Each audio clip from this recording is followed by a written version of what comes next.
The national champion is clad in big orange. The pitch. Swing and a miss. That's the ball game. The national champion is clad in big orange. Pat Summit and Destiny have met 7 times before. Tonight is number 8. Tennessee Volunteers have wrapped up an SEC outright regular season title. Connect with the SEC runs through Rocky Top. Tennessee wins the SEC regular season crown for the 2nd consecutive season. the 1-0. Indiana, right center field.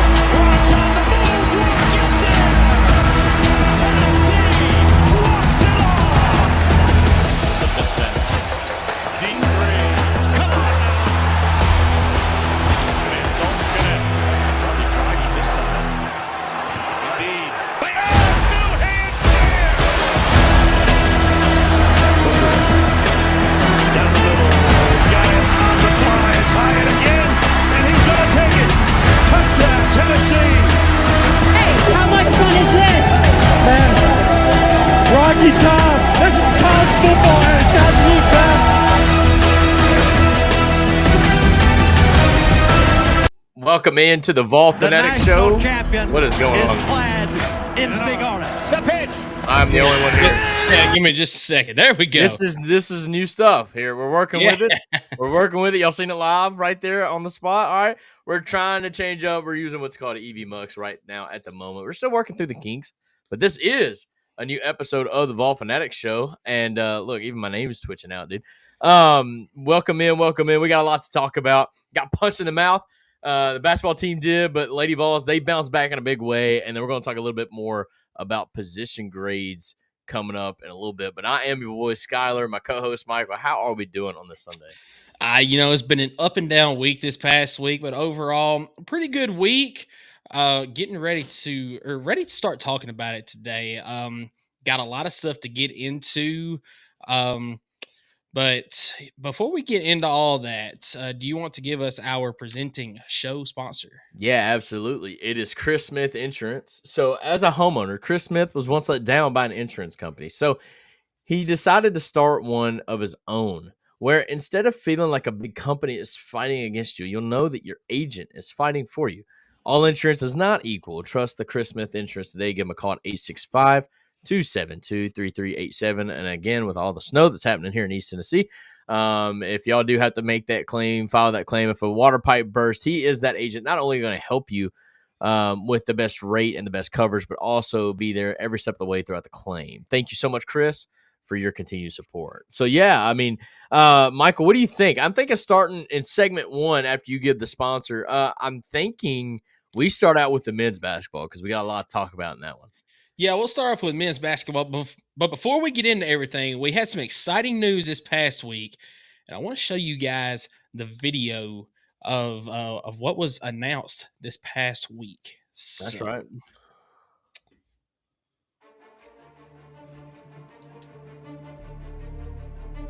Section V, row 15, seat 21. Where I sat when Stanley Morgan's last-second touchdown changed my 7-year-old heart forever. There were trips to Stokely to see the Ernie and Bernie show. In closer, 15-footer in the air. Bottom. Storming the field when Mike Terry closed the door on Alabama in '82. Intercepted Tennessee. In person at the '86 Sugar Bowl when Jeff Powell went roaring down the green sward. Going to work for John Ward. A look behind the scenes now as we join Mikey. And experiencing more than 500 broadcasts with him, including standing right behind him on play number 1. Packing them bags and heading to Omaha was great too. And then leaving to find my own voice, which led to 27 wonderful seasons in Nashville. But then the call comes. And well, the heart of that 7-year-old still beats loudly all of those years later. The memories come rushing back. No matter where you go or what you do, it never leaves you. Tennessee never leaves you. It's spring football time in Tennessee. An amazing honor to be in the chair where 4 legends have worked. Hello, everybody. I'm Lindsey Nelson. Time for the next moments to last a lifetime. It's time. So, ladies and gentlemen, your new play-by-play announcer, Mike Keith, is going to be coming to Knoxville, and he's going to follow in the footsteps of John Ward, Bob Kessley, and Lindsey Nelson. And I forget the other one, but, he said that there was 4 of them before him. So, really, really excited. Vols fans have been wanting this for a while. Nobody knew for sure if it was going to happen, but Mike Keith, and that video is from him on X. He posted that himself. So shout out to him for that fantastic video. And Mike Keith will be the new play-by-play announcer for men's basketball and for football. That is what it's all about, man. Bob Kessling, obviously, been here since '98. He's been the voice of the Vols, and it's kind of reminiscent a little bit.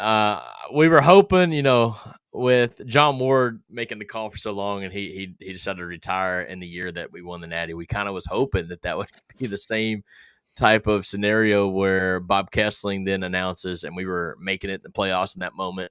Obviously, didn't get those expectations, but overall, it's a on to the next chapter, on to the new era for the voice of the Vols, and could be more excited about who is coming in. Yep, absolutely. But now after that announcement, let's get right into our show. We are going to talk about some men's basketball first, but before we do that, our segment 1 sponsor, it is Optimal Asbestos Services, your trusted environmental consulting firm in Knoxville, Tennessee. State licensed and insured, we specialize in asbestos air quality management for commercial buildings and homes.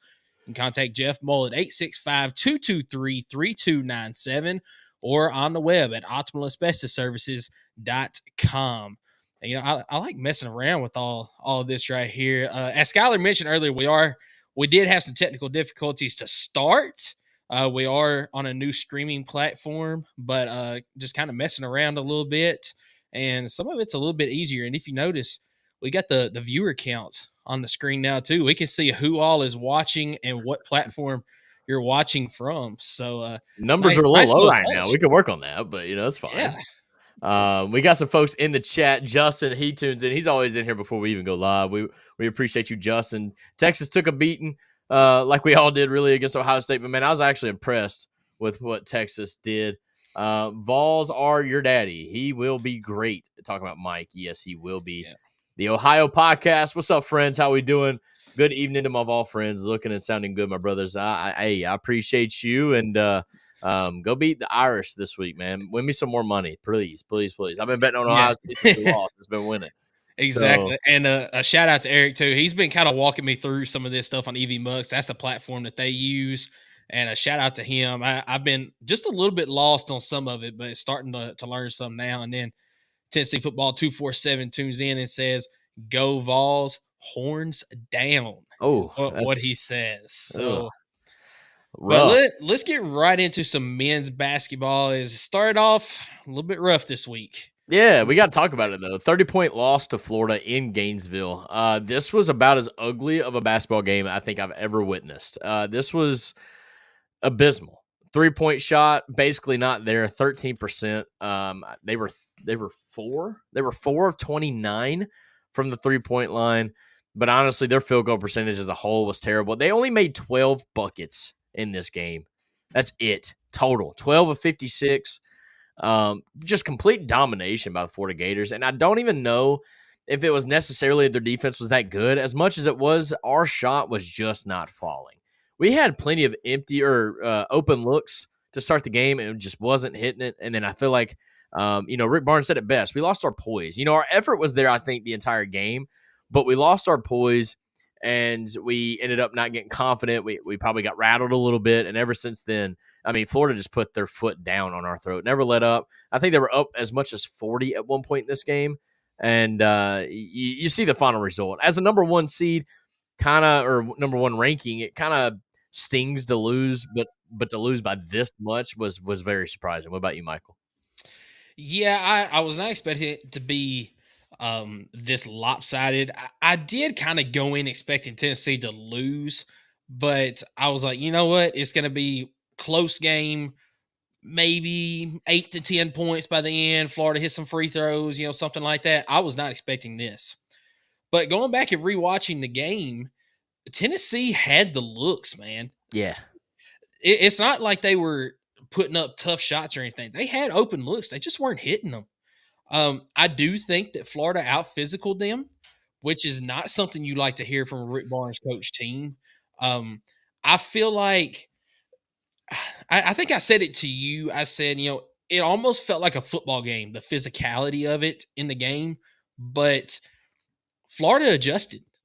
Tennessee, I don't know if they quite adjusted. I feel like they almost not that they were complaining to the rest, but they just never I guess the best way of saying it is they just never adjusted to it. They never played stronger. They never kind of got into the flow of the way the refs allowed the game to be played. And Florida did, and credit to them for that. I mean, they got out physicaled. And that was what you said. They completely lost the rebounding margin by a wide margin. I believe Florida had 56 total rebounds. Yeah. 19 offensive rebounds for Florida. Tennessee had 37 total rebounds, only 12 offensive rebounds, only 12 second chance opportunities. And this offense thrives on second chance opportunities, especially when you can kick back out and get the 3-pointer. But not tonight, man, or not that night. It was all Florida. Tennessee, of course, shot wasn't hit early. I think they only had 15 points in the first half. I think. Yeah.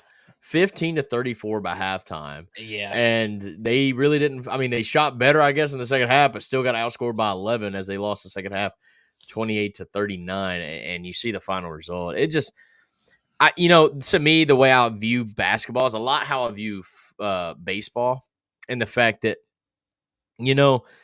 not necessarily does the biggest, strongest, most athletic team win in basketball. And I know that sounds dumb, but hear me out. Sometimes you can just catch a team when they're hot. Sometimes you can catch a team when it just doesn't matter what the size difference is, like the ball is just going in. Same with baseball. It doesn't necessarily matter if you don't have a pitcher that can throw 80 if your offense is just seeing the ball and it looks like a beach ball to them and they can actually hit home runs left and right. It's weird. That's how I view basketball. And to me, as a fan watching this, I can't help but just scrap it, throw it in the dumpster, never think about this game again, and just hope that was just a one-off in which this was just a bad night for us.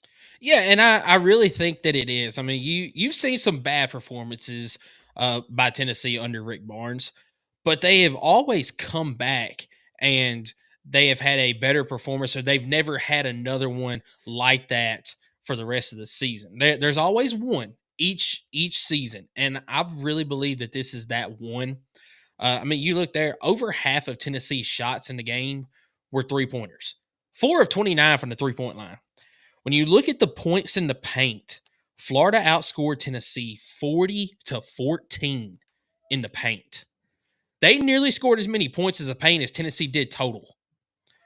And that's where I think the physicality comes in. And I know that Florida's got some taller guys and Tennessee does as well, but you can beat a team that is taller than you if you can play physical. And Tennessee just did not play physical in this game, at least not up to the standard that we're used to and up to the way that Florida was playing in this game. Also, another stat here that's pretty lopsided, fast break points. Florida, 22 fast break points in the game. Tennessee, 3. Yeah. That's not going to get it done. That's what is that? A lack of turnovers, a lack of ball pressure. I mean, because usually you get those turnovers, go down, get a fast break score. I think in this game it was Florida took advantage of their turnovers and they got down the floor. Where when they turned the ball over, they got back on defense and forced Tennessee to set something up on offense. Because turnover numbers, it was even at 12 to 12. I just think that Florida's turnovers, whether it was, breakaways or whether it was Tennessee just not getting back, Florida just took advantage of it and Tennessee did not. So, and we can sit here, refs ain't an issue. Look, Florida had more personal fouls than Tennessee did, 19-13. Yeah. So it's not even like, the refs were out to get us, and put us in foul trouble on purpose or anything like that. And even watching the game, I didn't really feel like they called it too strict. So I just, like I said, in basketball, you get hot, you get cold. As a fan, I think we all don't need to put too much stock in this. It was our first road game. It was ugly, and I get that. But, I was listening to some radio shows about this team and like the goals and expectations to win the SEC. And it's like, hey, win your home games and go 500 on the road. Well, they went 0-1 tonight on the road, and that's as much as I'm going to look into it. I'm not going to sit here and say that this team can't win a championship now because they lost by 30 to Florida. That's not how my mind works. I mean, you're seeing Ohio State lost their biggest game of the year, no doubt about it, if you ask any fan base, to that team up north, and now look at them playing for a national championship. So I'm just saying I'm scrapping this as a fan. I'm not going to look any further into it. I just hope that this doesn't cause any more issues down the road. I hope it's not a snowball effect. I hope this loss doesn't turn into more, but I don't think it's going to, because we got to get a little bit more news here coming up in the next game, and why I feel like that this team is able to bounce back from this. Yeah, I agree with you. Now, I will say this. Florida has got some big dudes, and they completely took advantage. One guy was like 7. They've got like a 7-footer on the team, do they not? Yeah, I mean, you got Alex Condon, I believe. He's like 6'10", 6'11". He had a double-double, 12 points and 12 rebounds in the game. You got, and I'm probably going to butcher his last name, Ruben Chinyelu, something like that. Not sure exactly how big he is, but I think he's that 7-footer you're talking about. He only had 4 points. 15 rebounds. His warm-up routine, dude, when he was stretching or whatnot, he literally could take a basketball reach and just touch the rim. That is insane. Like, I just the size difference for Florida. I mean, but that's something we're gonna have to work around. But now we could have gotten around that if we could have sunk some shots early.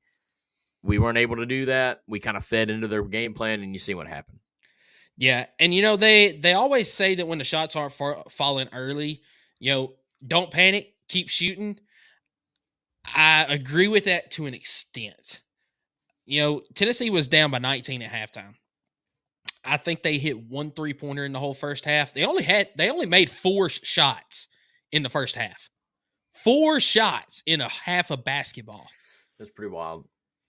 At some point, do you not have to change what you're doing and try to get to the basket? I mean, I know that you're asking a team that could not for an entire game change their physicality mindset to change it, but still, do you not have to kind of change what you're trying to do? Because obviously what you're doing is not working. Yeah. I do have to say this. I think the comparisons between Dalton Connect and Chaz Lanier have to stop, because they're two different players. They're two different players, and even statistically, if they look similar, I don't feel like it's even close. Look, Chaz Lanier, I think, has all the talent in the world. I think he can be as great as he wants to be. There's one element to his game that is missing. We'll get to it in a little bit.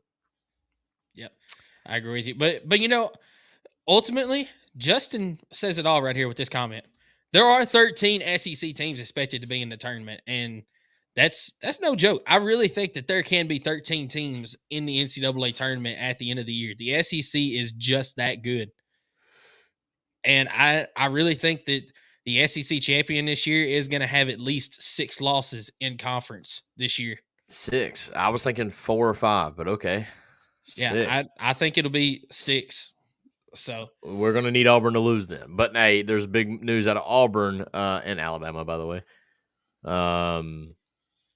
Janai Broom, I think, has gotten injured, and it doesn't look good. He might be out for an extended amount of time, if not the rest of the season. He got rode up on pretty nasty. So, high ankle sprain is what I've heard. High ankle sprain. Okay, that's a lot better than it looked, because he did not put any pressure on that ankle when he left the court. So, yeah, I haven't seen anything confirmed, but that's what they were saying as of last night.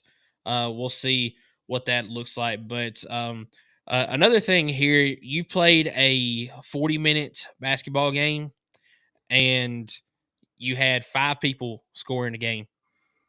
And 2 of them scored 10 points, 2 of them scored 8 points, the other one 7. You had that ain't gonna get it done. No, you had 4 players touch the court that didn't score.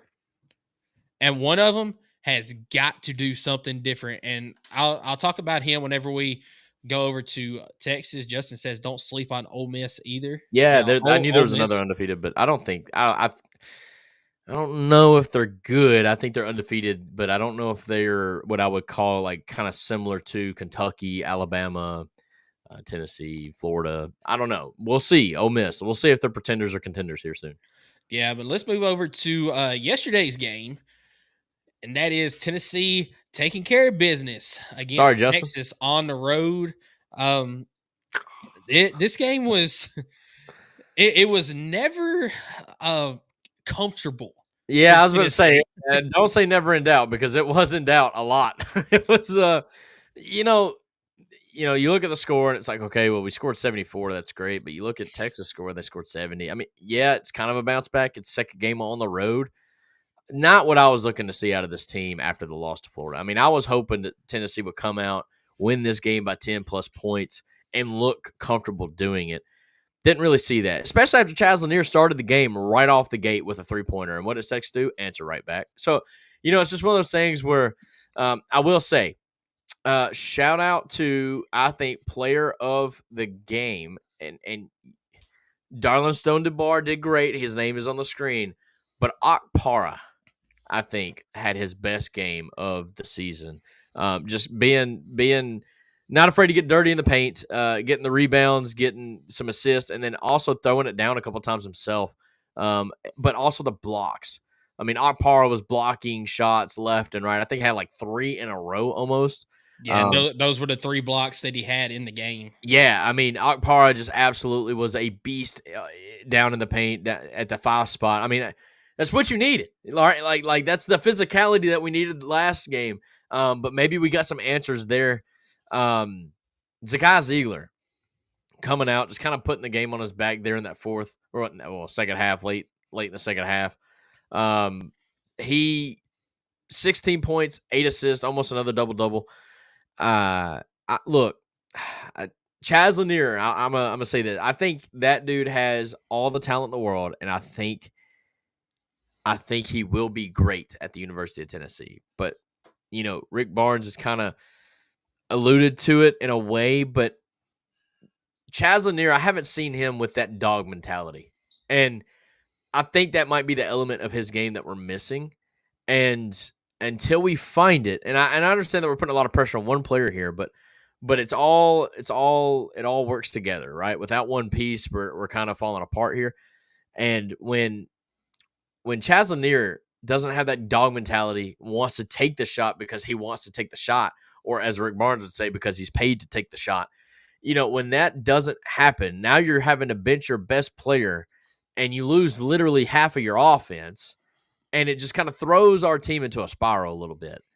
So I want to see in the next couple of weeks, Chaz Lanier kind of work on just showing a little bit of fight, showing some want to. Like, it's basketball. Show some emotion. I feel like Chaz Lanier is so level-headed, and that is great for most, circumstances, I guess. But honestly, I think I'm ready to see a little bit of emotion. Like when you hit a good shot, throw up a 3, whatever. Like, give me some emotion that lets me know that you're in the zone, because I haven't seen that from Chaz Lanier all season. Yeah, I completely agree with you. And you can say the same thing kind of about Dalton Knecht. He was very level-headed. But man, when he was on it, but he was would showing emotion. Yeah, exactly. He would let you know when he knew he was feeling it.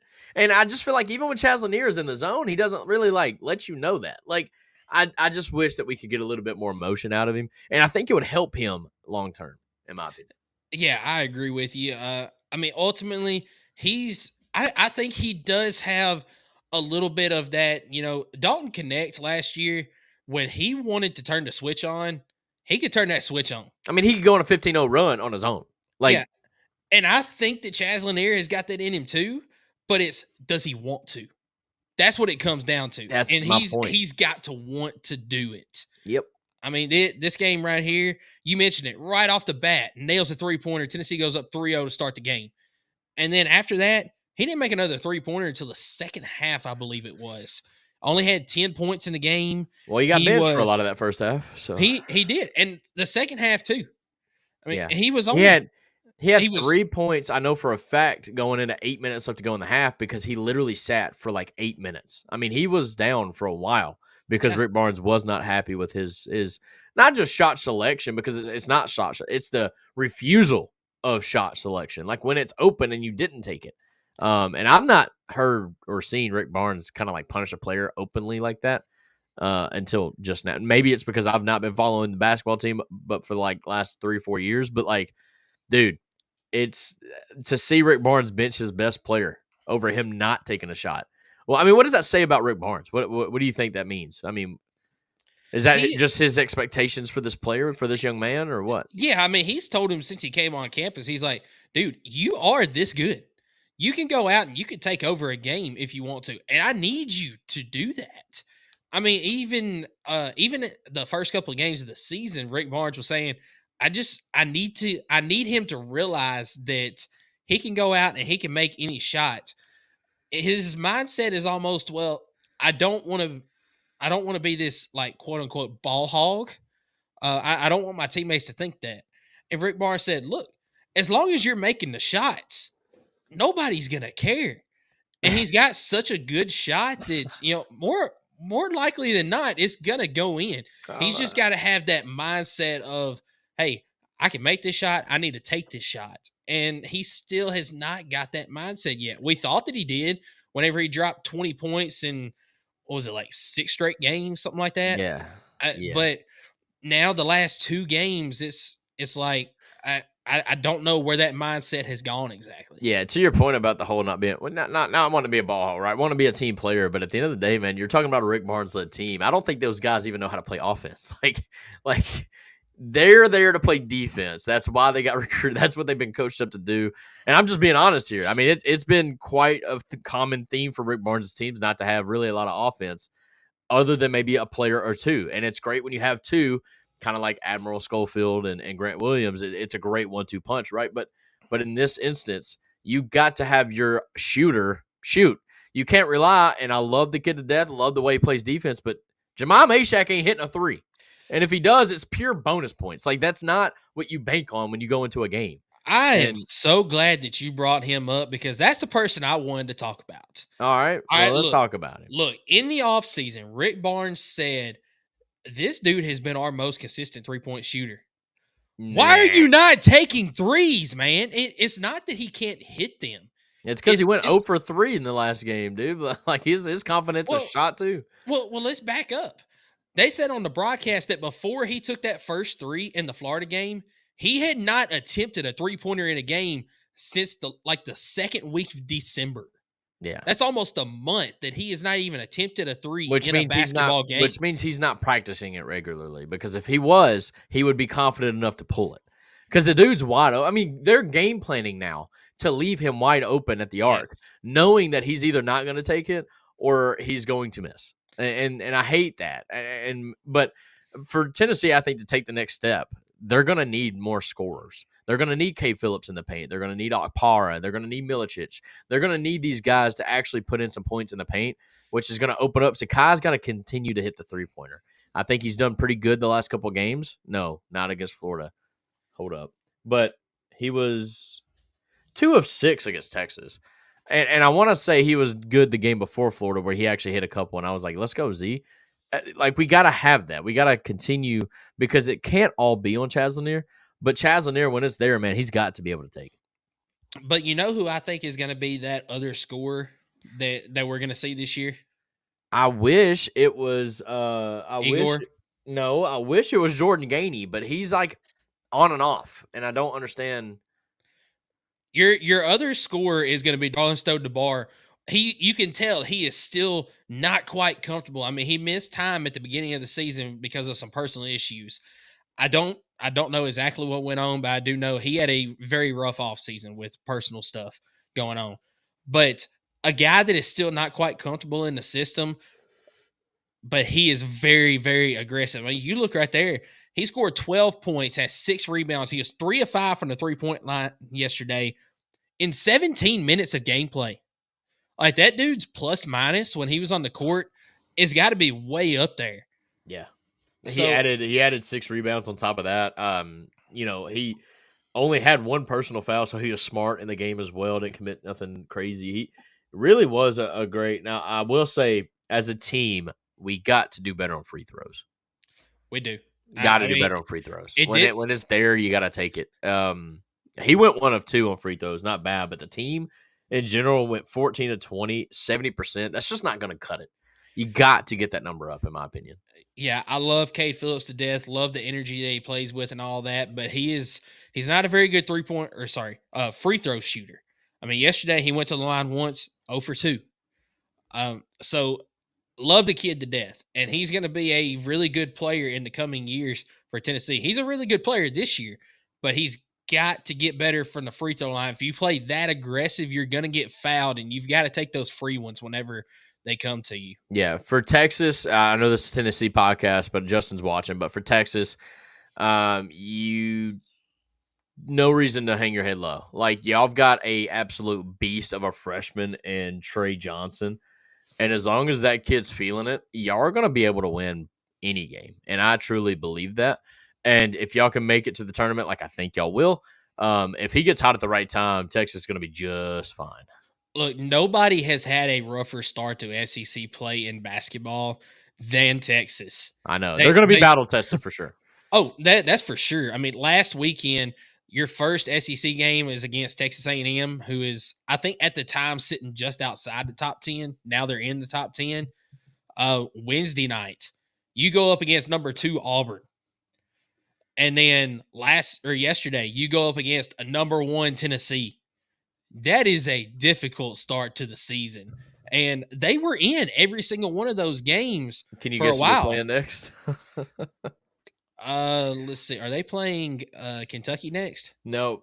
Top 25 ranked Oklahoma next. And then, oh, by the way, they get Florida after that.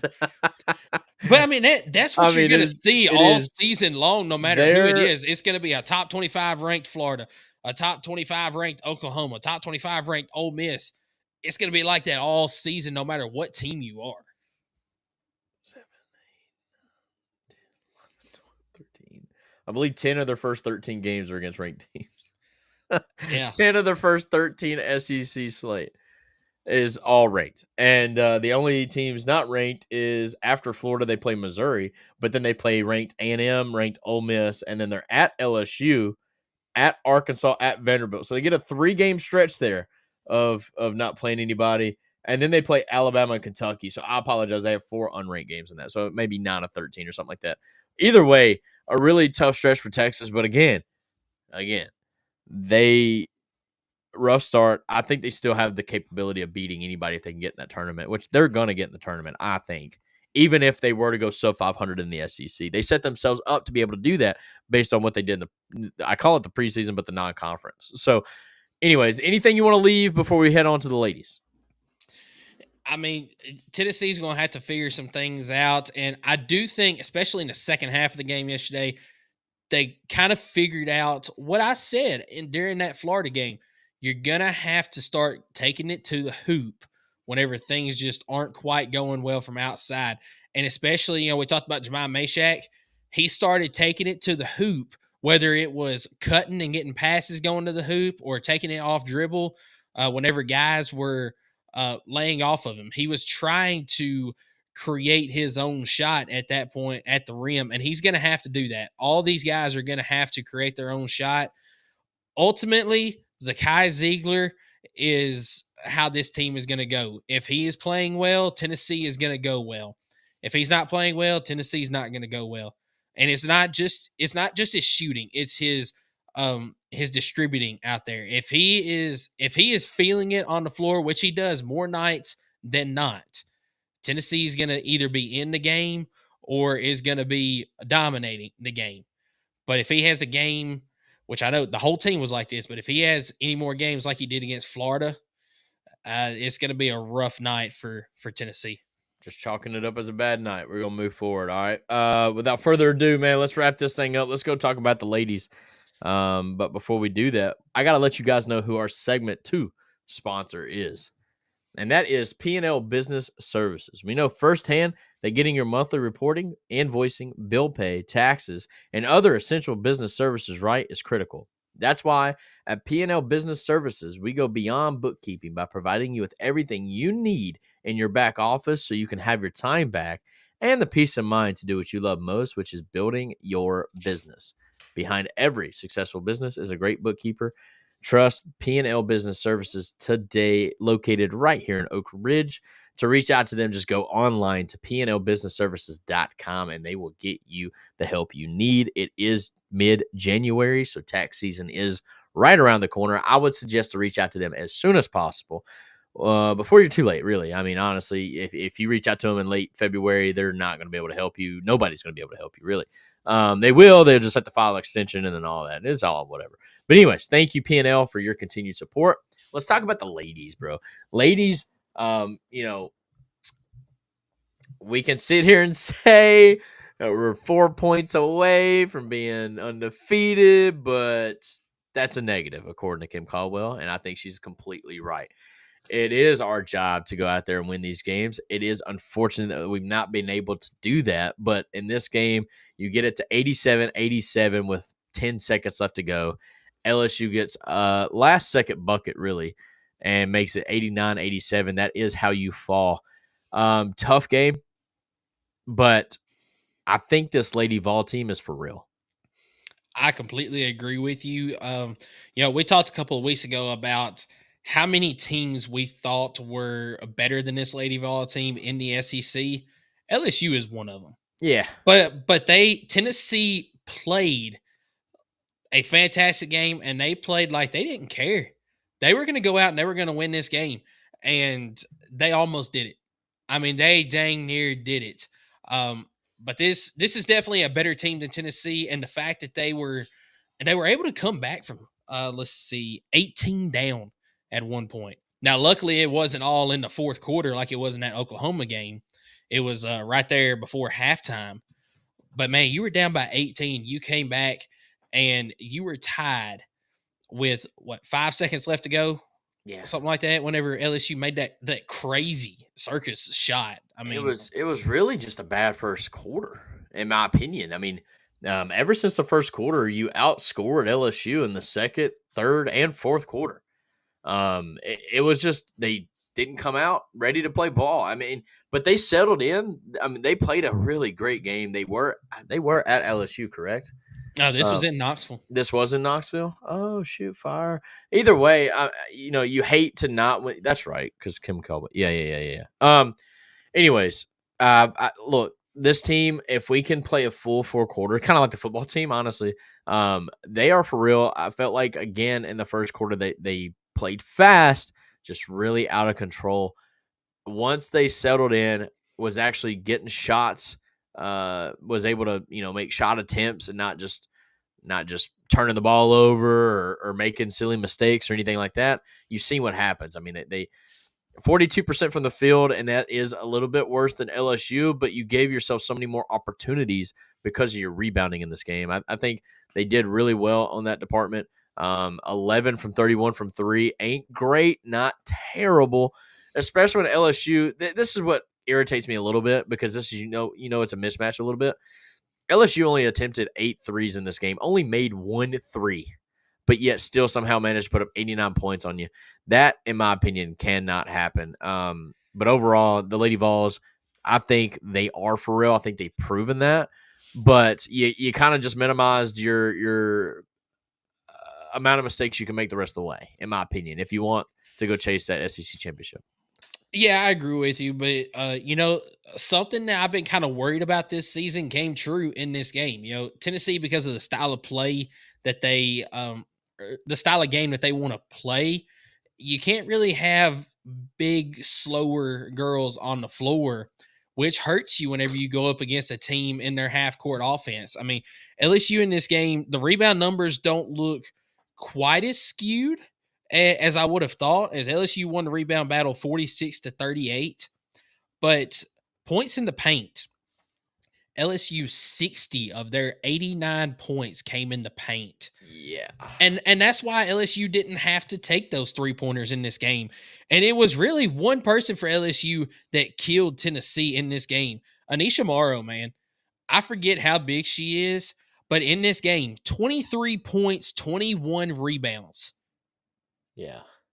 That's insane. And the next highest person, as far as rebounds go in this game for LSU was Flau'jae Johnson. She had 8. Who added 20 points herself. Yeah, and then you got the Kaylin Gilbert off the bench with 22, and Michaela Williams with 16. That's all your scoring right there. But that 21 rebounds by Anisha Morrow, and she hasn't just done this to Tennessee. She's had, I think, almost every game this season, she's had a double-double in. Yeah. But she had a double-double by the end of the first half. Oh yeah, that's what's alarming to me is LSU. You see their top scorers; they were also their top rebounders, and that's almost a telltale sign that that's the second chance points. They're getting the rebound, putting it right back up, getting a bucket, and that's what happened to us all game long. And it's unfortunate. I love the fight by Lady Vols. I mean, look, we had Joel Spear. I mean, she's electric. She is our shooter, in my opinion.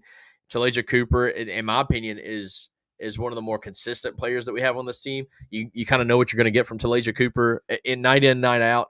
To me, Talasia Cooper on the team kind of has that dog mentality. Like, doesn't matter where, doesn't matter when, she's going to score. She's going to, whatever. But I think along with a bunch of these ladies, I think we have a beast in the making, and it's still loading. But freshman Kanaya Boyd, I think, is going to be a really good player. Just right now, a little inexperienced and trying to get some experience in these games. But I think she's going to get there. She only had 6 points in this game, but you kind of tell what's building for her.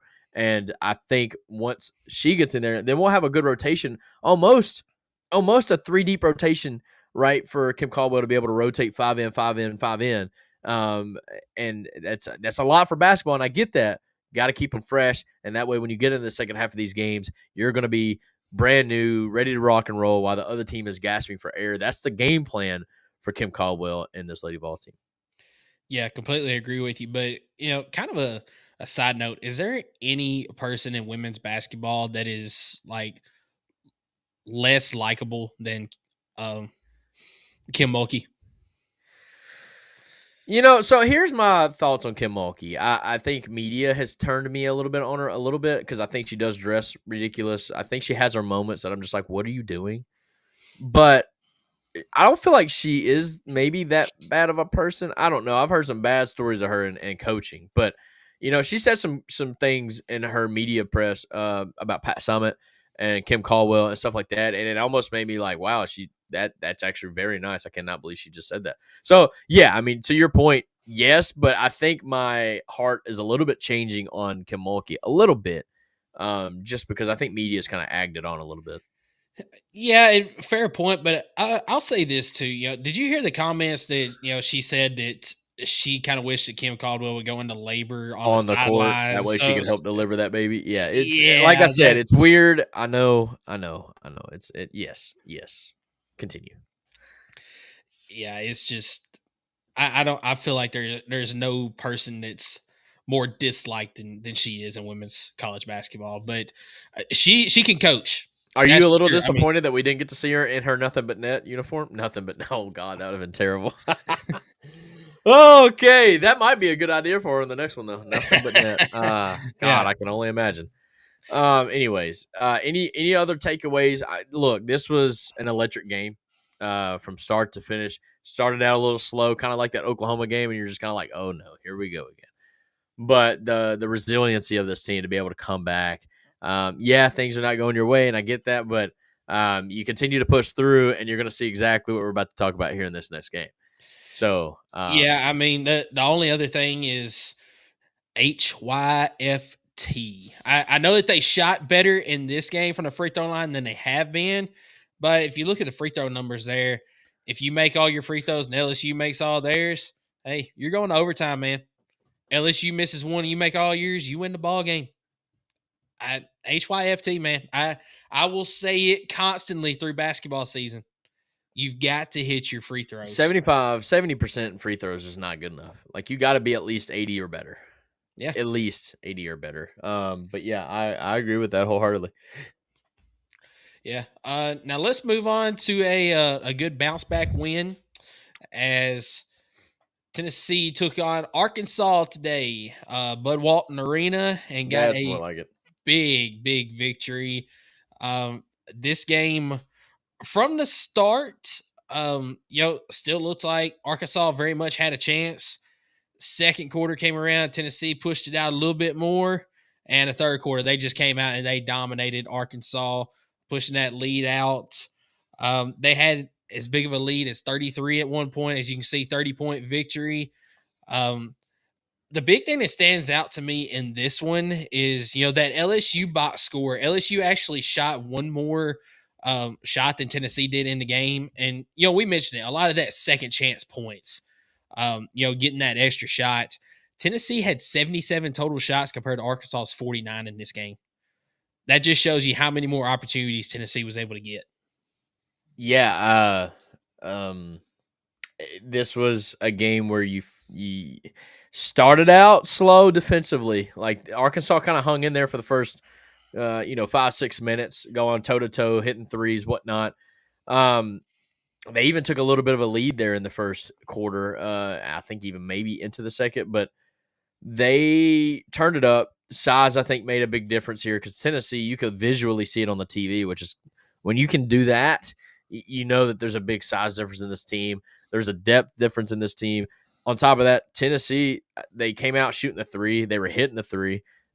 They did have some lull moments that kind of worry me. They went a couple of stretches in this game, like 3 or 4 minutes without a bucket. And to me, that can't happen, especially when you play as fast as you do. So that, to me, we got to clean that up. We got to figure out what's causing that, take care of it. But then overall, this is all you could hope for. This is exactly what you expect your team to do against, I would say, lesser competition. Going to need Z to have more games like this down the stretch. Absolutely.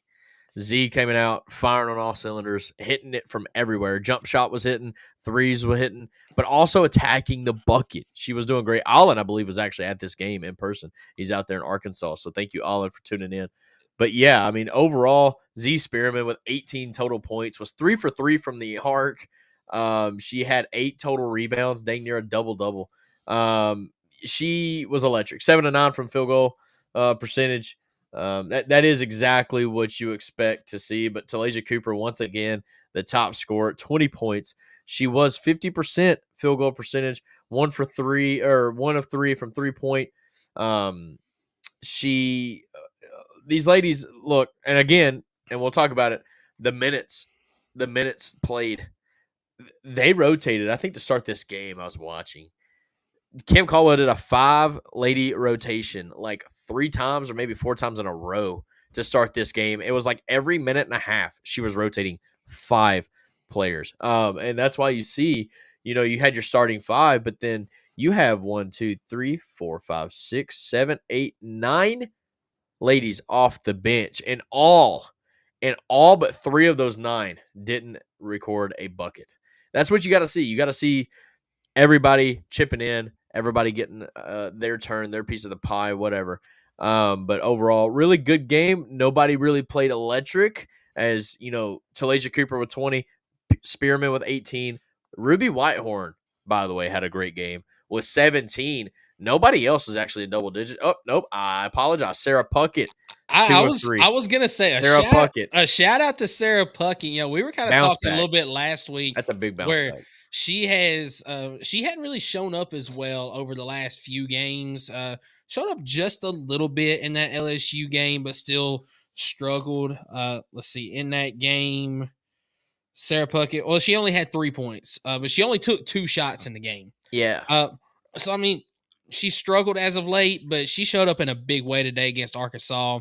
11 points, 2 of 3 from the 3-point line, 4 of 7 from the field. So love to see that from Puckett. I do want to say one thing about Ruby Whitehorn, and I'll even add in Talaysia Cooper to this as well. Love the energy that they play with. Love the defense. Really love all of their game, the way that they play it. But they need to be more under control around the basket. I feel like there's a lot of times they come in there just full speed, 100 miles an hour, and you see a lot of shots going off the backboard, not even hitting the rim.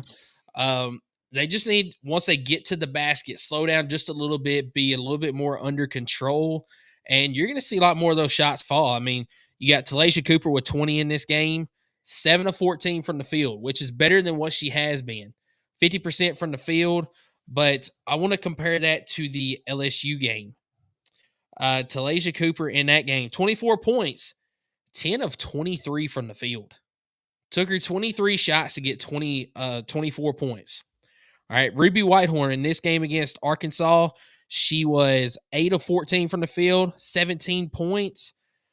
She was 5 of 13 for 10 points against LSU. And then Ruby Whitehorn, I don't know what exactly you have to do, but she's a very hit or miss 3-point shooter.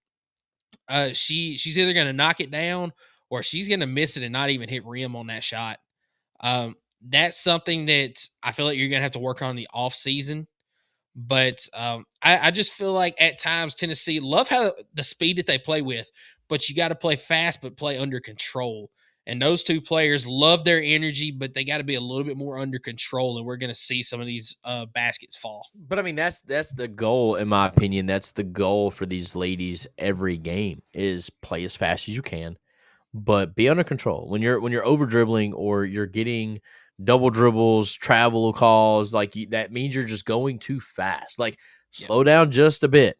And because at the end of the day, having that possession, don't lose, that possession. That's more important than anything. At least get the shot up because overall the percentages are going to be in your favor. I will say this is quite a surprise. Z Spearman, 18 points, 8 rebounds, 3 from 3 at the arc, and she only played 13 minutes of this ball game. Yeah, you want to talk about efficient. That's making the most of your opportunity. Is. And this is somebody that on the season shoots 24% from the 3-point line. And she went 3 for 3 today. I mean, she just stepped up and it was no hesitation, just knocking down those threes. Really amazing game today from Z Spearman. Can't wait to see more of that going forward. And a shout out to Jewel Spear today. Recorded her 2,000th career point at Tennessee. Didn't get a lot, but got the 2,000th one. She actually had a little bit rougher of a game. Got a little cold start. But yeah, the moment she hit that 3, she broke 2,000. What a milestone. Did you see the list of ladies that she joined? Yeah, she's one of 10 players? I think so. And 5 of which had played at University of Tennessee their entire career. And then it showed the other 4 that had transferred to the University of Tennessee. She joined Rakia Jackson. So, I mean, very big milestone and punched her name in history here at Lady Vols. Yeah, awesome milestone there for her. I do got to give a shout out to an Arkansas player though, Izzy Higginbottom. She is awesome. She was doing it all. Yeah, 26 points. And a funny story, I don't know if you heard it on the broadcast today. This is the second year in a row that Kim Caldwell has had to go up against her because Higginbottom played. She played in the Sun Belt last year. I forget what team that she played for, but they asked Kim Caldwell about her at one point today, and she said, I mean, she's a great player. I hate that I have to game plan for her again this year, but she's a fantastic player, and she showed it today. 26 points, 8 of 9 from the free throw line. She was only 2 for 6 from the 3-point line, but she made those threes count. And the only other player to score in double figures for Arkansas today was Carly Keats with 10. But we shut them down. I mean, our defense was kind of eating them up all game long. It's what you want to see. But again, the ladies got to refocus, right? That's their bounce back after 2 really tough losses. But now you got to regroup and get ready to go on the road again. Or I'm sorry, come back home to Mississippi State for what will be a 7 p.m. tip-off on the SEC network. And before you go on another 2-game road stretch, Vanderbilt and Texas. Look, these games against Mississippi State and Vanderbilt coming up this week, in my opinion, absolute must-win games because you've got Texas and South Carolina that next week. And that's going to be one of, in my opinion, Kim Caldwell's most important weeks of the season. Because if you can somehow split and go 1-1 against Texas in South Carolina, I think even with the 3 losses or whatever that you're going to have, you're still firmly, in my opinion, a top 15, top 20 team. If not pushing top 10 team, because you would look at our losses and realize, man, like we've got one of the tougher in conference schedules, because I don't know why, but we got to get prepared for the first week of February where we decide to have a non-con game against UConn. I don't know why, when, I didn't even realize that wasn't even on the schedule. So I feel like we have to win these games against Mississippi State, Vanderbilt, games that you're supposed to win, and then get locked in and ready for Texas and South Carolina, 2 really, really big games. And you said that Mississippi State game is at home midweek, right? It is. Yeah, that's going to be huge. Mississippi State not going to be an easy team to beat, as they knocked off Oklahoma. No, already. They're 15-3. Yeah, they're 15-3, 2-2 in the conference. Yeah, and they took South Carolina to the wire. Yeah, Mississippi State's a solid team, but in my opinion, it's still a must win. Like that's my thing. I agree. If you drop one to Mississippi State or Vanderbilt, now you're looking at possibly dropping both games, in my opinion, at that point to Texas, South Carolina. I think with our offensive style, we could win either one of those, but I can't bet on that. And now you're just looking at a season where you could have, because you're still going to play LSU again, and then Alabama coming up, Kentucky down, the finish the slate. But I just don't want to have that conversation of 6-7 SEC losses, because at that point we won't even be close in the conference. I think we got to win these games coming up this next week. We need to go 2-0 this week, and then get ready for Texas and South Carolina. Just go play ball, have some fun with it. Yeah, we didn't mention who the men have this week. This is a week that I kind of feel the same way as the women. You got to go 2-0.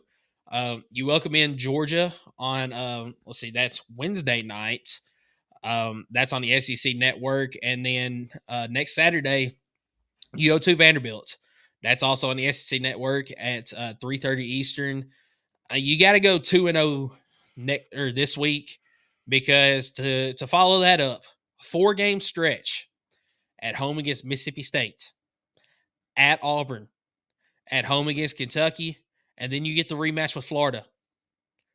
That's your next 4 games after your 2 this week against Georgia and at Vanderbilt. You got to go 2-0 this week. I agree wholeheartedly. Anything else you want to wrap up on some basketball? Just great bounce back this week for both teams. Tennessee men just taking an absolute knockout punch from Florida, and then coming back with a road win. We didn't even mention how big that was, a road win. You talked about you got to go 500 on the road in the SEC, and then win as many games as possible at home. Maybe drop 1, but you got to try to win all of your home games if you want a shot at the top of the conference.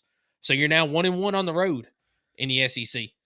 Absolutely. So you're staying on pace there for the women. A tough, heartbreaking loss against LSU, and you turn around and you just dominate Arkansas on the road. So great job with the bounce back wins, and just got to go get 2 more this week for both teams.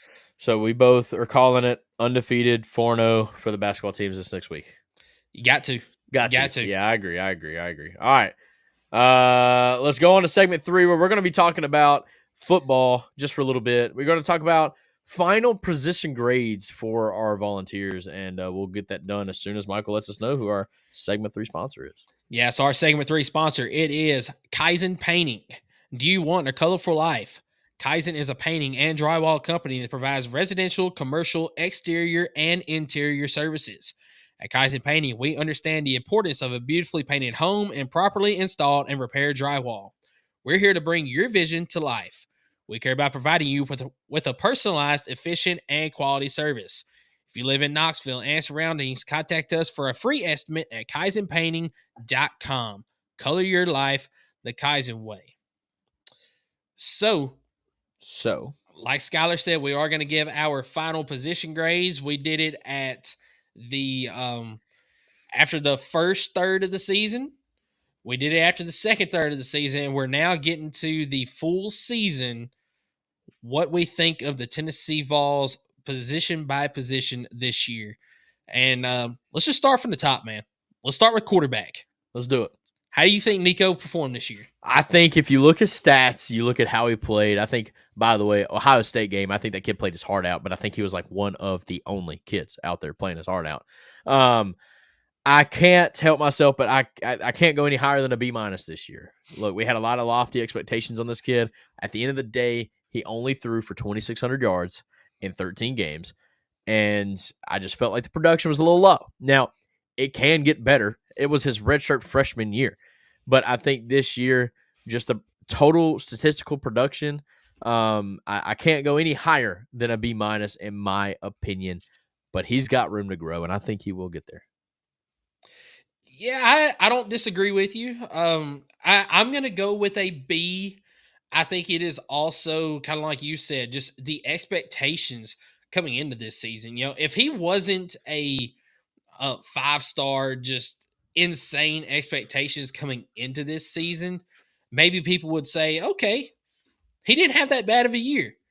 I mean, his total stats on the season passing wise, he was 213 of 334 for 2,600 yards, a 64% completion rating, 19 touchdowns, 5 interceptions.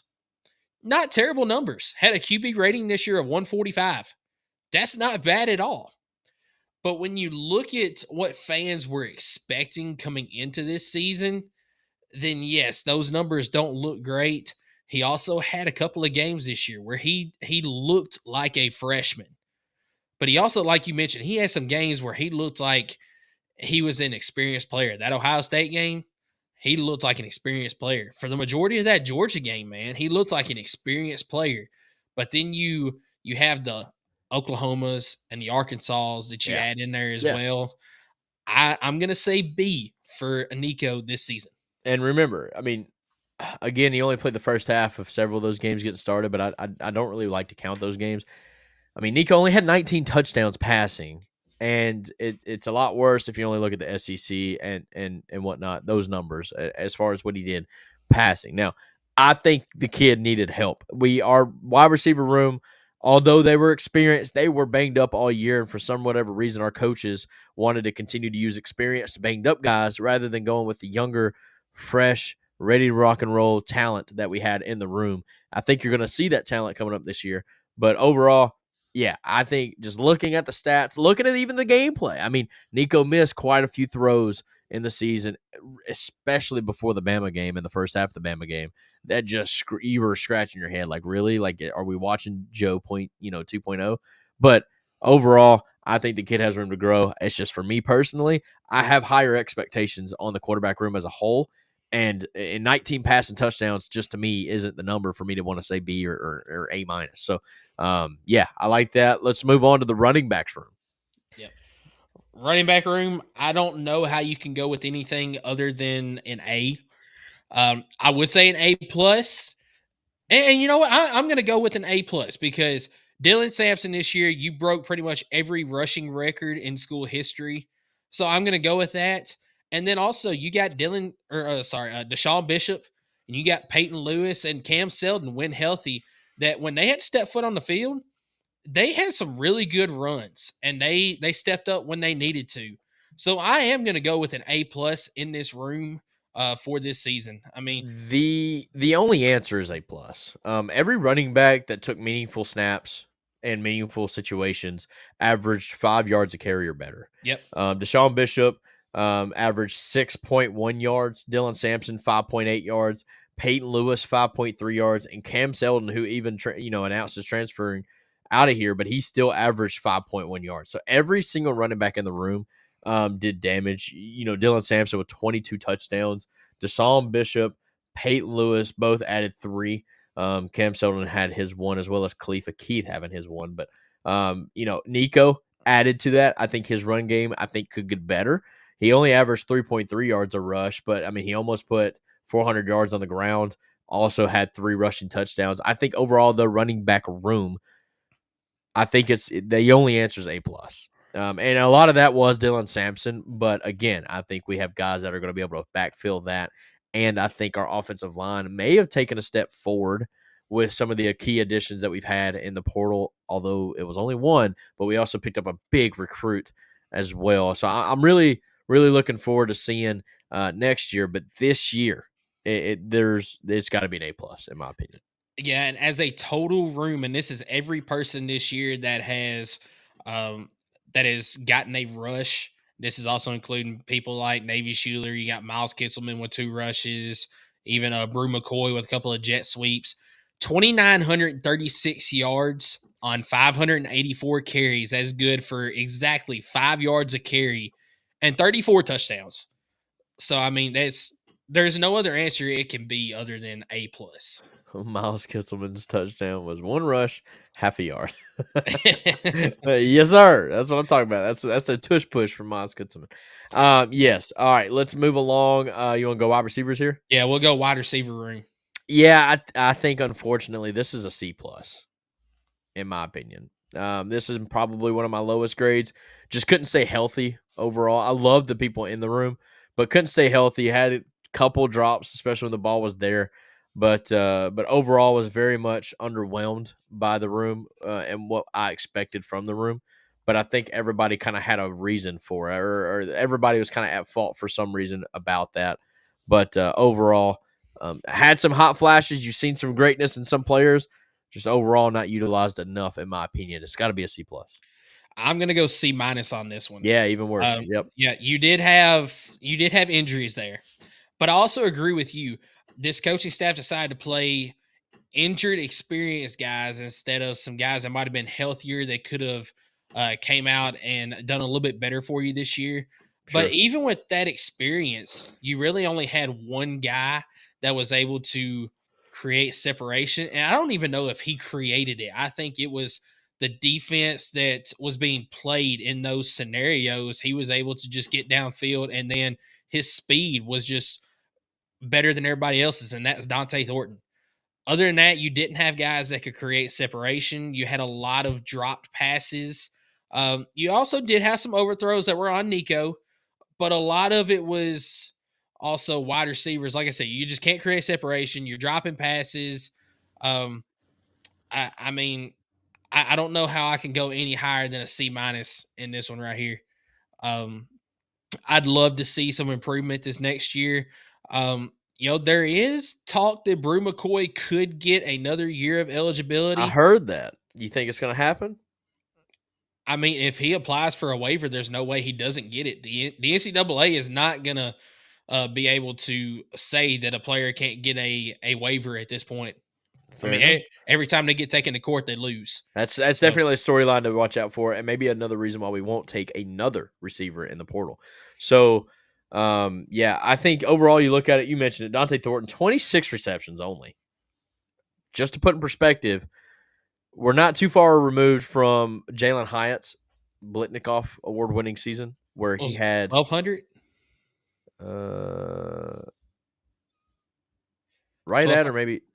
Yeah, maybe 1,200, 1,266 or something like that. Yeah, but he had, like that. but he had like 59 or 60 receptions, so more than double what Dante Thornton had. Brew McCoy had 39 receptions, but it felt like he needed more than that. Overall, our average reception or yards per reception very high. It's almost like, but that's where I was telling you that I felt like.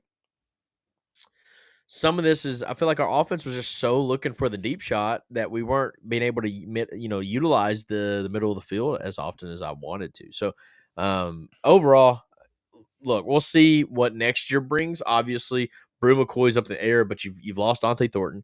You've lost Squirrel White.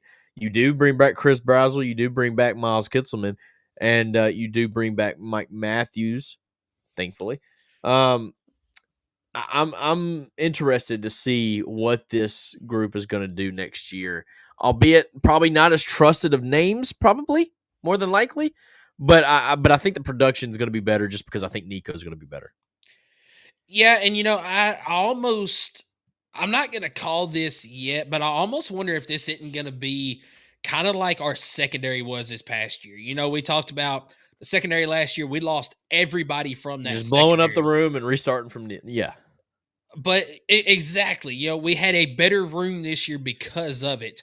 I think that all these guys leaving you could have a situation where the guys coming in are actually better and you're going to see improvement because of that. So still yet to be determined, but I think we could see that this next year. But I said C- wide receiver room. You said C+. So let's move ahead to the tight end room. I'm going to go. I'm going to go average here and just say B. And the reason yeah.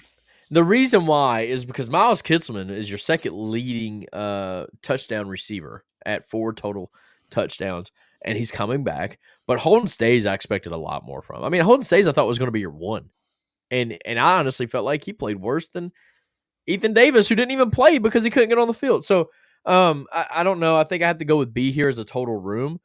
But I like the people in the room. Like I think next year is going to be solid.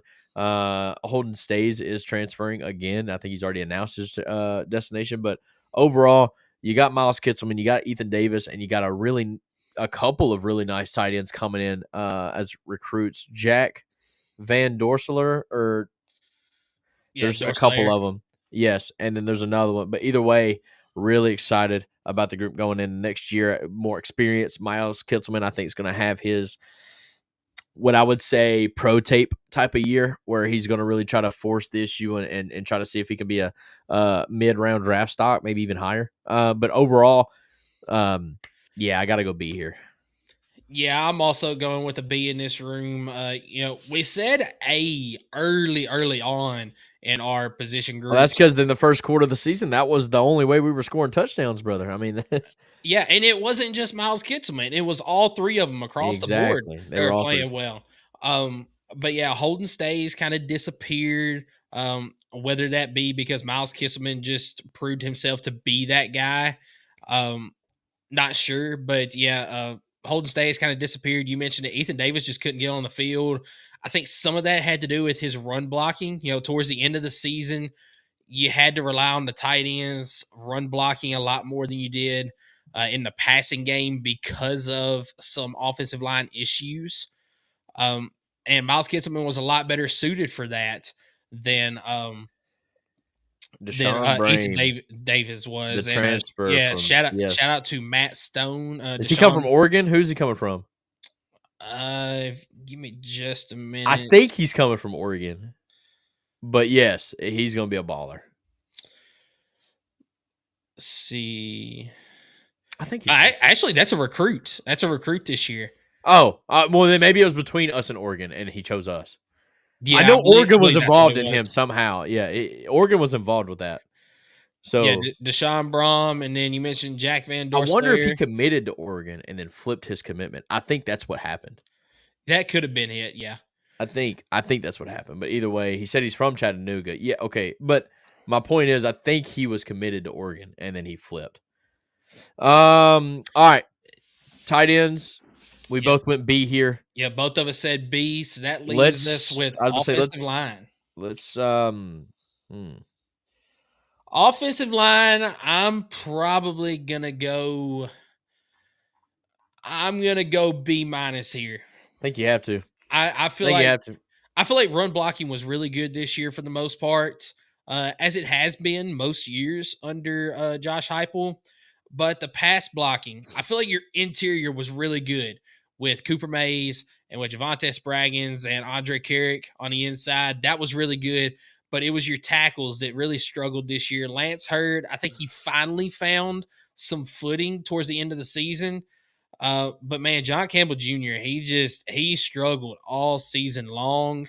I don't know how you can go with anything other than a B- here because you had to change some of your offensive game planning to go with that blocking that you were receiving. So I'm gonna go B- here. Yeah, I think you have to, because even though they did great in the running game, I believe this is correct, and this is including backups, but only 2 of them. I believe you gave up a total of 30 sacks for 150 yards total. Yep. So that's what I got here. That can't happen. I mean, our quarterback shouldn't be sacked, in my opinion, in my humble opinion, should not be sacked more than once a game on average. So yeah, you look at that right there, and that is just shy of 3 sacks a game. Yeah, just shy. I mean, just over 2. That can't happen. We got to keep Nico protected. And on top of that, it probably could have been a worse number if Nico wasn't as elusive as he is, right? So I'm sure Nico got away from what could have been more sacks. So that just in my mind cannot happen. And honestly, that's going to force me. I'm gonna go C+ on this group. That can't happen. I don't care how good the rush offensive line is. And here's why I say C+. I think this group was only as good as it was because of Cooper Mays. And he's going to be gone next year. And I understand I'm not grading this on next year, but I'm saying, like, I'm really intrigued to see how this unit is going to go moving forward without your leader there. That is exactly why I am so worried about next season, and why I'm just hell bent on, if William Satterwhite is not your guy next year, go get somebody from the portal. You've got to, because the center is so important in this offense. I mean, we found a guard in Wendell Moe, I believe. We've got our tackles, right? Lance Hurd, David Sanders. Who's going to be the center? And then who's going to fill that last guard spot? I am intrigued on that. Yeah, I've also heard that it's possible Andre Carrot could get another waiver to come back next year. Well, that would be one of your guards. Yeah. Would it not? Yeah. So then you would know both your guard spots, both your tackle spots. Who's going to be that guy in the middle? So is it William Satterwhite? Is it somebody else? We don't know. Yep. We'll find out. So offense as a whole, I'm going to go B. I would probably lean more towards B-. Yeah. But I'm going to go B here because that running game really boosts that offensive number there. But you've also got the C- for the wide receivers that I've got written down. You had a B- on that offensive line. The other 2 are Bs. I think I'm going to go with a B overall here. It was disappointing when you compare it to what you've seen from Josh Heupel offenses before. I'm gonna go B-. It's got to be improved. I'm gonna go B- for those same reasons. And the only grade we had that was high was the running backs room. Now maybe you can say, well, that's because of the linemen. Okay, yeah, but that's only half their job. They were abysmal in the other half, right? So, I think B- is fair because I feel like we only won as many games as we did this year because of how well our defense played. And so, yeah, Matt comes in and says C for his offense, and in his mind, that's his total. And I have a hard time arguing that. The only reason our points per game average was so high is because of the first 3 games of the season when we scored 70, 50, and 60. Like the first 3 you games, take away those 3 games and you just do the average of the SEC, man, we barely scored 20 points a game. Like, just that's not good in my opinion. Yep, completely agree with you. And Justin, I see your comment. We're going to hold off on it now. We're almost there. We got to do the defense real quick, and then we'll get there. Yeah. Well, actually, is the national championship game this week or is it next Monday? No, I believe it. Is it on Monday? It'll be next Monday if it's on a Monday. Yeah. Let me take a look real quick. But let's go with the defensive line group while I'm pulling that up.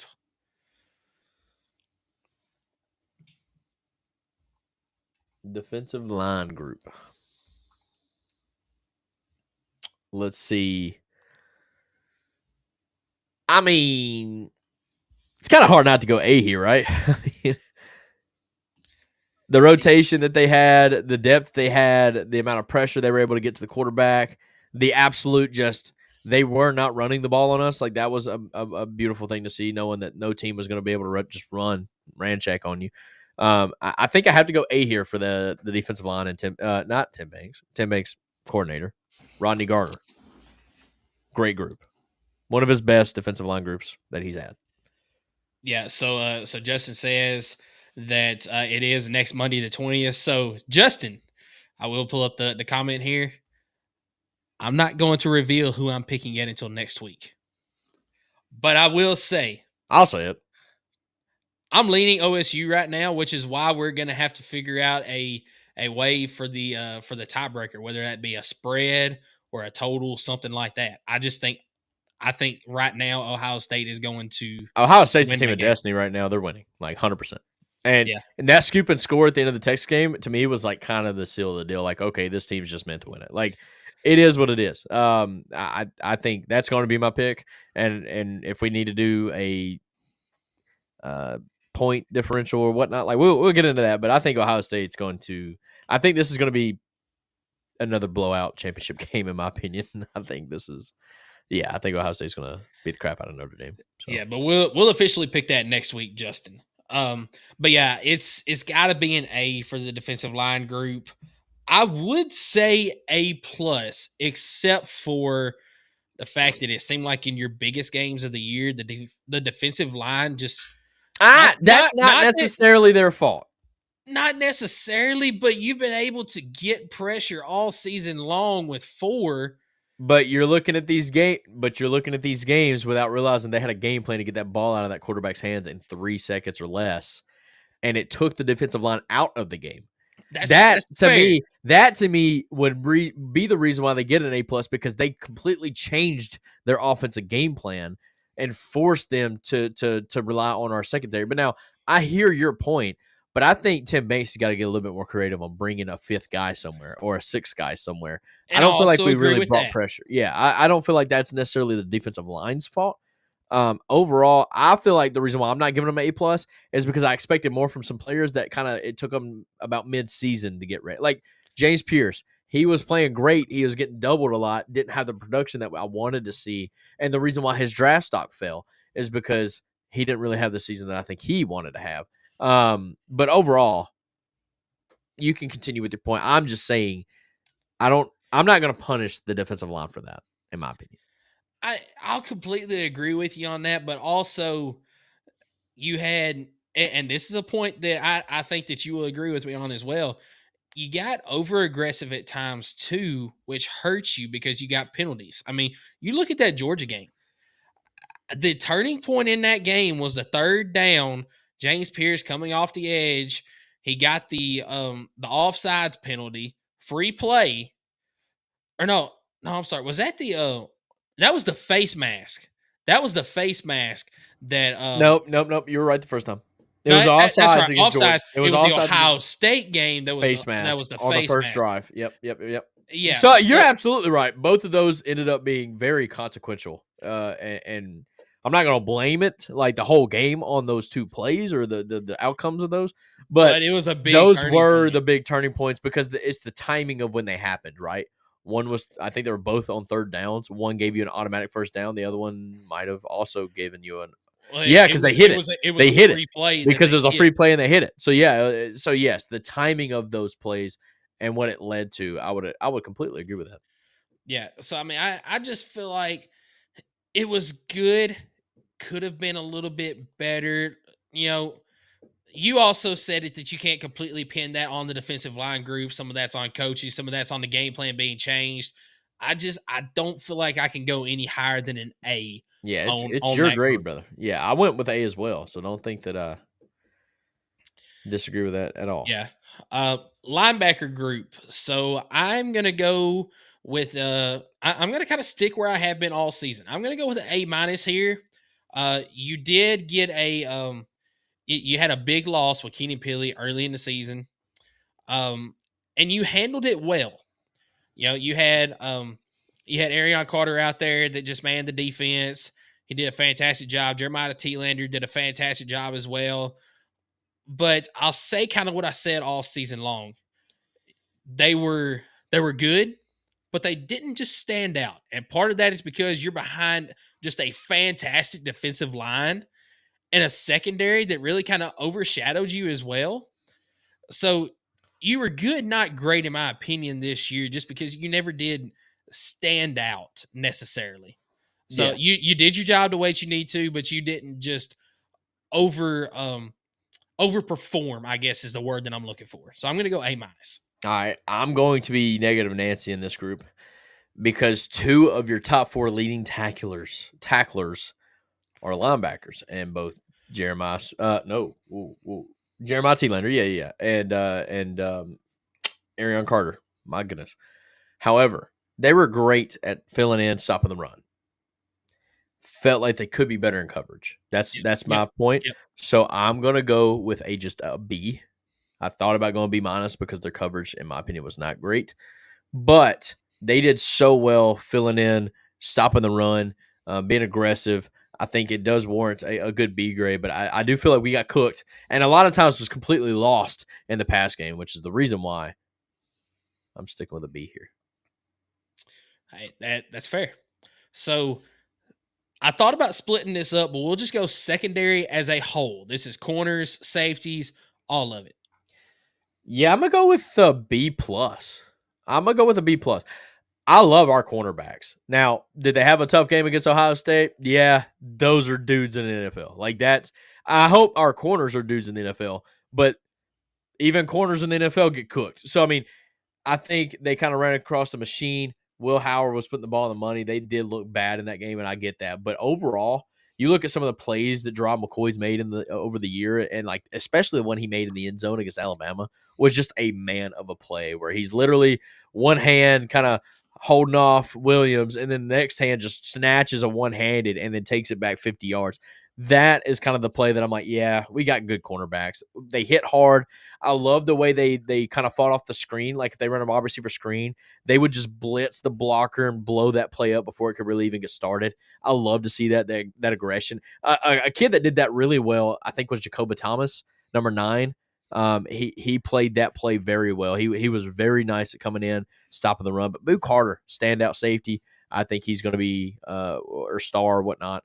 I think he's going to be a baller of a dude, but I think he played good this year, in my opinion. So B plus. Again, we've kind of alluded to the way we blew up that room and started fresh. I think we got progressively better over the year, but I think we were always better than what we were last year, in my opinion, even from game 1. So yeah, I like our group. Give me a B plus in the secondary. Yeah, I'll also go with a B plus. I think if we were to split it up, corners, it's an A. You did have the rough game against Ohio State, but you mentioned it. Those are some NFL dudes right there. Yeah. And they held their own for the most part, but I mean, you mentioned it as well. Even NFL corners are going to get burned. And, Jamal McCoy, Ricky Gibson, they got burned a couple of times. So I think if I was going corners alone, it's an A. Safeties, I'm going about a C, maybe C plus. Boo Carter at the star position, you mentioned it. He really improved as the year went on. You could tell he's still young, but he's just going to get better. Will Brooks, fantastic this year. And shout out to him. He gave his all for Tennessee for 5 years.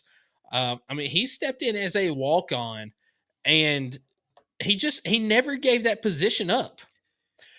And I credit him to that. And I've got no bad things to say about him. But I'm going to continue to say this. You're telling me there's not a guy better on the roster than a walk-on to fill that spot? And you could tell at times that he was. To be fair, he probably should have been a walk-on. But yeah, I understand. Yeah. You're absolutely right. And I think he earned. He had some sort of scholarship NIL. He was getting paid by the end of it. Sure. And he absolutely should have been. But you could also tell that he's on one level and other guys are here at times. When you go up against Georgia, you go up against Alabama, Ohio State, some of those guys, he's not on their level. So I do think that there's something to be desired in the safety room. But overall, and I'm also basing this on where they were last year to where they are this year, it's a B plus. They absolutely outperformed what I thought that they were going to do this year, which is why kind of transitioning over to the total defensive grade, I'm going to give it an A minus. I'm averaging my total right here. I've got an A, an A minus, and a B plus. That's going to average out to an A minus there. I think that's some good math. That was very quick. And did you have to carry the plus and the minus, and did they cancel each other? Yeah, okay. I did. They canceled each other out. Yeah, all right, yeah. I like that. That was good. That was good. Yeah, commercial people can do math sometimes, just so you know. Not often. But if it's a B plus and then the A minus and then you have an A, does it not lean to the A though? Like it probably leans to the A, but I'm gonna stick with the A minus. Oh, okay. Yeah, just to be fair on it there. But whatever, it's fine. No, look, I think that's the right grade though. A minus for me as well.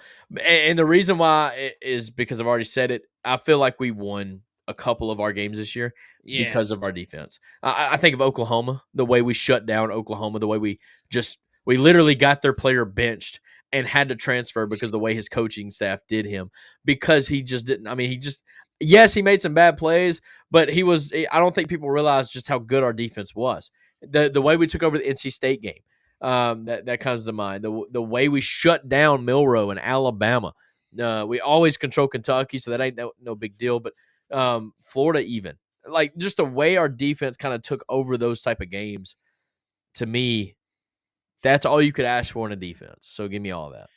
I mean, you look at it this year. There's only 2 games this year that you gave up as a defense 30-something over 20 points in a game. Because that Vanderbilt game, I'm not counting that towards the defense, because one of them was that special teams kickoff return. And they shut down Pavia, who was a phenom apparently, and he's coming back for his 7th year as well. So So the only 2 games that you gave up over 20 points in a game as a defense were to 2 college football playoff teams in Georgia and Ohio State. Shouldn't have gave up that much, Georgia, in my opinion, but whatever. I mean, fair. Carson Beck decided to have his best game ever, in my opinion. Yeah. Carson Beck to Miami, by the way. But for his girlfriend, not for the money. Anyway. Yeah. All right. Last one that we got, special teams. I think that's an A+. I'm giving it to him.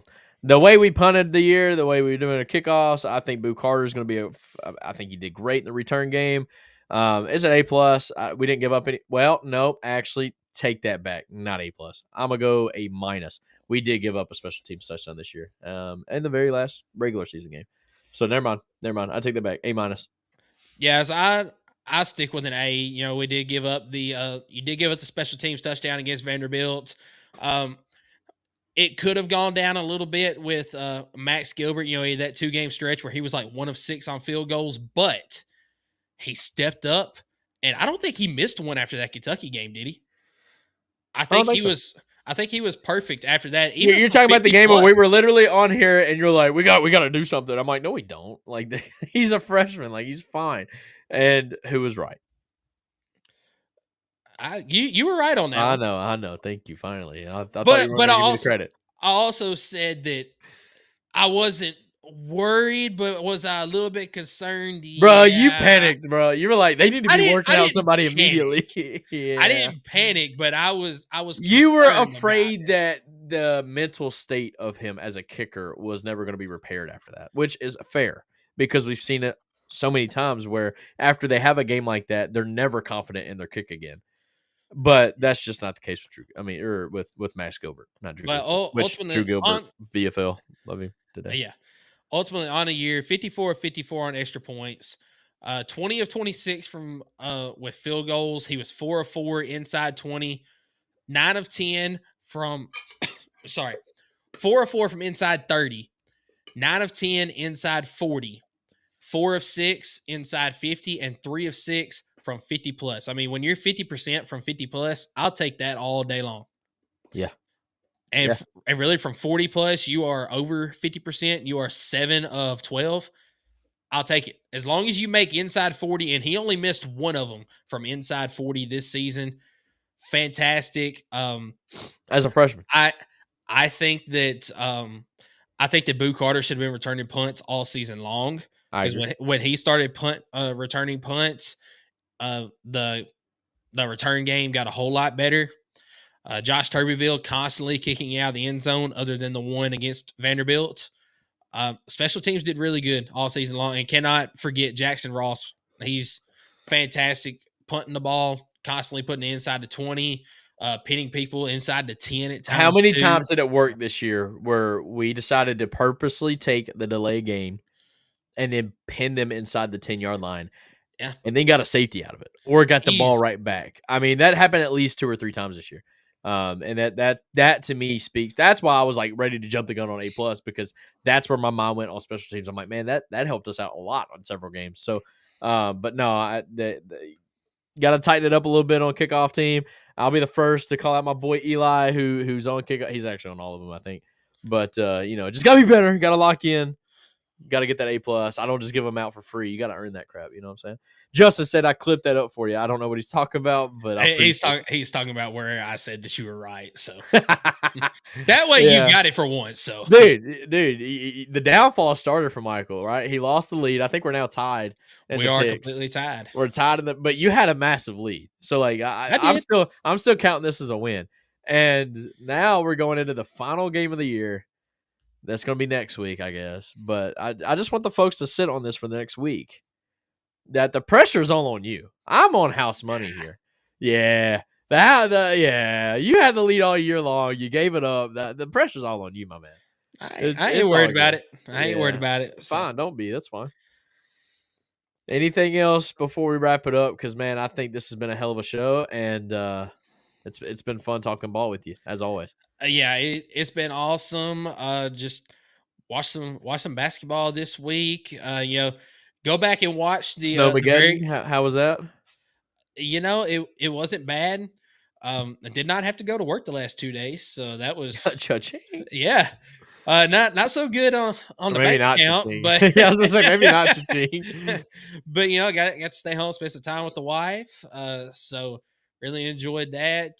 You hadn't had too many work calls up there from it, have you? Actually, we've been pretty busy, but not from the snow itself. It's kind of delaying our projects a little bit. But no, overall, it's been great. Got to spend like literally all day Friday, Saturday with the wife at the house, just kind of chilling and recuperating from the Christmas rush. Yeah. We got the house, thankfully, put up all the decorations like literally a day or two before the snow hit. So that was nice. But no, it's been good. It's been fun, but now I'm ready for the summer so I can bring my boat back out because I'm paying for it right now. I can't even use it, which is literally the worst feeling ever. And so, yeah. Anyways. Yeah, I do want to say before we hop off here, prayers to all those in California, wildfires and stuff going on there. I know there is, millions of people that are displaced. There was a list my wife found earlier of celebrities that have lost their homes, and that's not even mentioning all those just regular families like us that have lost our homes as well. So prayers to everyone affected by that out there. And one thing, like, I don't know why, because it's America and it's people and we're stupid, but a lot of conspiracy theorists out there that's trying to make up reasons of why this is all happening. But guys, can we just think about the people that just lost their homes? Like, for real. Like, even if there were some sort of higher power, and I'm not mocking God in that, there's people literally saying that the state of California did this on purpose to clear off this land. And just to me, that is so arrogant, I guess, to come out and say that. Just be with the families right now that have completely lost everything. We see it all the time in restoration, right? We go in with folks at fire, but it's typically a one home issue, not a massive, county, state, multiple city-wide wildfire. So just be with those families as they attempt to heal during this time. Yeah, there's also another conspiracy theory that I'll mention to you off air. But yeah, it's crazy how many I'm hearing, and I'm just like, man, this is like, there's people out here that like literally can't even watch the video right now because they've lost everything. But like you're saying that, like, I don't know, it's crazy, man. It is crazy. But nah, y'all be good. Y'all have a great week. Watch some good basketball, and come back next week and join us at 6 p.m. Eastern right here on the Fanatics Show. Yep, guys, go Big Orange.